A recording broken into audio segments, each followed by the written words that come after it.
আবারও আলোচনার কেন্দ্রবিন্দুতে ঢালিউড সুপারস্টার শাকিব খান, জনপ্রিয় চিত্রনায়িকা অপু বিশ্বাস এবং তাদের একমাত্র ছেলে আবরাম খান জয়।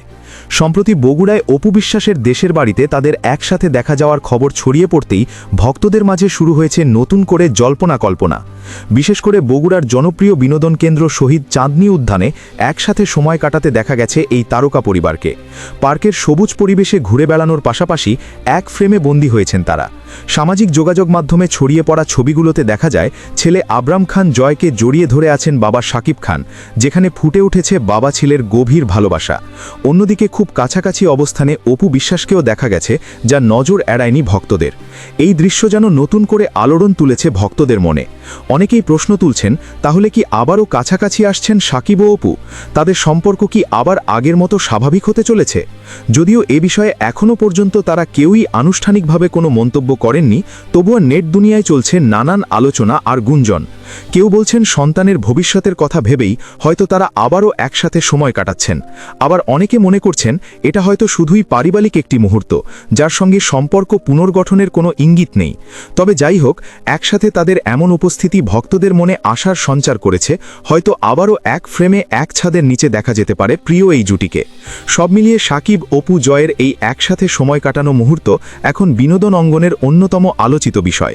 সত্যিই কি তারা আবার এক হচ্ছেন, নাকি এটি শুধুই কাকতালীয় এক পারিবারিক মিলন?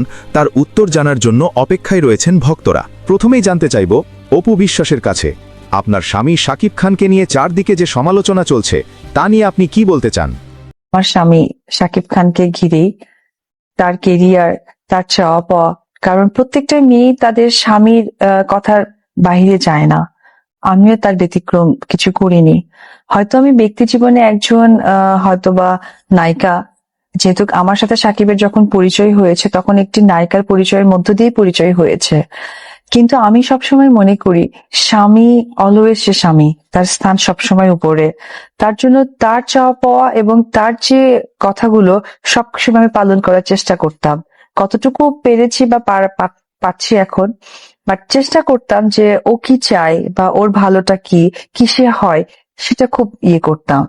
যেমন এমনও দিন গেছে যে আমাদের তো খুব নতুন ভাবে বিয়ে হয়েছে, আজও অব্দি কিন্তু আমাদের লাইফে হানিমুনটা হয় নাই, অথচ আমাদের বিয়ের বছর পার হয়ে আজকে একটি বাচ্চার মা আমি।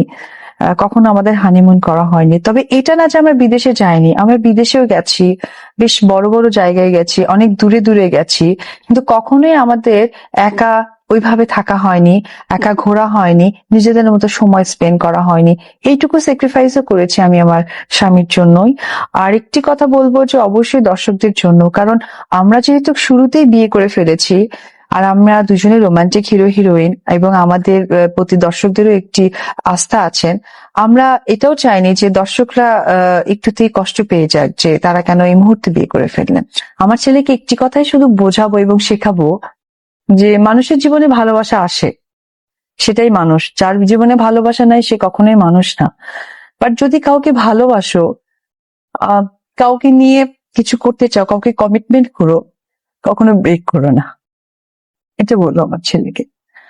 আমি ওকে কি করব না করবো এটা তো উপর আল্লাহ জানে, কিন্তু মা হিসেবে চাই একজন আদর্শ ছেলে যেন করতে পারি। আমি আমার ছেলেকে কমিটেড ছিলাম। যখন আমার ছেলে কনসেপ্ট করা ছিল আমার, তখন আমি কমিটেড ছিলাম যে তাকে আমি একদিন আমার যে জায়গা, ওর বাবার যে জায়গা, তাদের কোলে কোলে ওকে বড় করব। কিন্তু খুব ভয় ছিল আমার, কারণ আমি তো রাতের আধারে পালিয়ে বেড়াইতে হয়েছে, রাতের আধারে আমার ছেলেটাকে লুকিয়ে ডাক্তারের কাছে যেতে হয়েছে।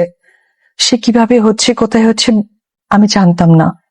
বাট আমি এখন অনেক হ্যাপি যে আমার ছেলেকে আমি পেটে থাকা অবস্থায় কমিটেড ছিলাম যে আমি তাদের কাছে তোমাকে নিয়ে আসবো এবং সম্মানের সাথে আমি এইটুকু করতে পারছি একজন মা হিসেবে। তো ও কি হবে বড় হয়ে এটা আমি বলতে পারবো না, তবে এটুকু বলতে পারবো আদর্শ মানুষ করতে চাই ওকে আমি। কখনোই আমি স্বামী হিসেবে আদৌ পেয়েছি, ওটা ছিল এক ধরনের অনুভূতি, এক ধরনের বলে না যে একটা ফিলিংস ছিল, যেটা হচ্ছে গিয়ে হয় না যে স্বপ্নে মানুষ ঘুরে বেড়ায়, ভালোবাসা বলেন, বিয়ে বলেন। বাট এখন বাস্তবতায় ফিরেছি এবং বাস্তবতায় ফিরে দেখছি যে আমার জীবনটা অনেক দুইজনেই কি একটা ঘরের মধ্যে ছিলে? আমার মনে হয়, আমার মনে হয়, এখন তার কি মনে হয় আমি জানি না, বাট আমার মনে হয়। সো দর্শক, আজকের এই ভিডিওটি এই পর্যন্তই। যদি ভিডিওটি ভালো লেগে থাকে তাহলে ভিডিওতে একটি লাইক, একটি কমেন্ট আর অবশ্যই চ্যানেলটি সাবস্ক্রাইব করতে ভুলবেন না।